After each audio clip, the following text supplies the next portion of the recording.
नमस्कार, मी प्रीती. मी मराठी लाईव्हच्या दुपारच्या बातमीपत्रांमध्ये तुम्हा सर्वांचं खूप स्वागत. पुणे सांस्कृतिक शहर म्हणून जगभर ओळखलं जातं, परंतु आता पुणे शहरात गुन्हेगारी वाढली आहे. ड्रग्सची तस्करी होत आहे, खुलेआम ड्रग्सची विक्री होत असते. एखादा कैदी रुग्णालयातून ड्रग्सचे रॅकेट चालवण्याचा प्रकार देखील उघड झाला होता. कैदी ललित पाटील हा ससून रुग्णालयातून ड्रग्सचे रॅकेट चालवत होता. या प्रकरणात एमडी ड्रग्सची तस्करी उघड झाली होती.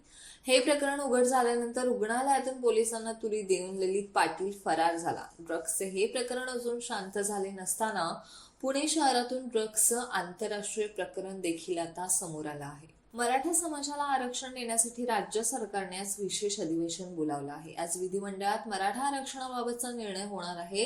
राज्य मागास आयोगाने 10 दिवस मराठा समाजाच्या मागासलेपणाबाबत सर्वेक्षण केलं.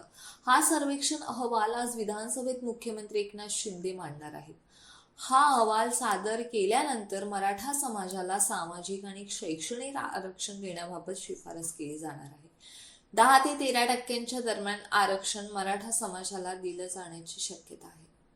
केंद्रीय निवडणूक आयोगाने राष्ट्रवादी काँग्रेस पक्षाचं नाव आणि चिन्हाच्या प्रकरणावर दिलेल्या निकालाच्या विरोधात शरद पवार गटाने सुप्रीम कोर्टात याचिका दाखल केली.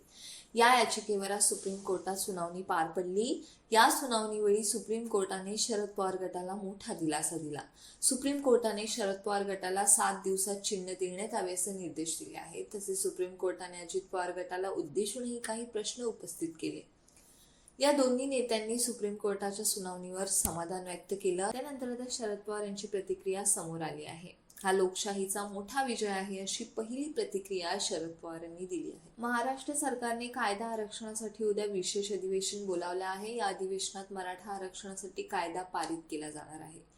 पण सरकारने विधानसभेत हा कायदा मंजूर करताच पुढच्या काही तासांमध्ये आपण या कायद्याला कोर्टात चॅलेंज देणार असा इशारा वकील गुणरत्न सदावर्ती यांनी दिला.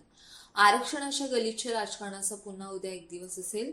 मराठा समाजाला मागास ठरवण्याचा घाट घातला जातोय. कायदा तयार करण्याची संहिता आपण विसरलोत का?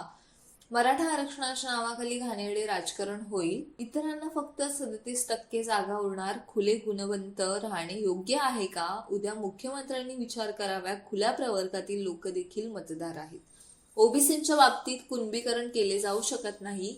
सगळे सोयरे कायदा आणता येणार नाही अशी स्पष्ट भूमिका गुणरत्न सदावर्ते यांनी मांडली.